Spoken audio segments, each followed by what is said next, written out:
شرفتونا في أورت هاوس، حابة أعرف إيه انطباعكم الأول من ساعة ما دخلتوا أورت هاوس؟ وبصراحة المكان رائع، شياكة المكان، حاجة حلوة كده مبهجة، different style،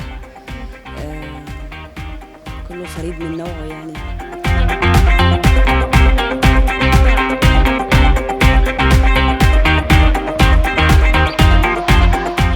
شايف مثلا إن الكواليتي الكواليتي متوازنة مع السعر؟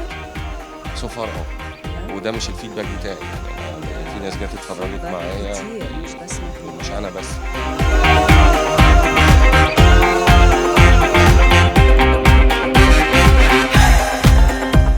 في كتير قوي فما لقيتش غير ارت هاوس، ولفينا هنا اول مره قعدنا تقريبا 3 ساعات، وبعد كده واحنا ماشيين الناس هنا قالوا لنا ترجعوا تاني، ورحنا لفينا في اكتر من 10 معارض على مدى شهر. إيه رأيكم طيب في العروض والخصومات اللي بتقدمها أورت هاوس حاليا؟ انتوا عندكم الماركتنج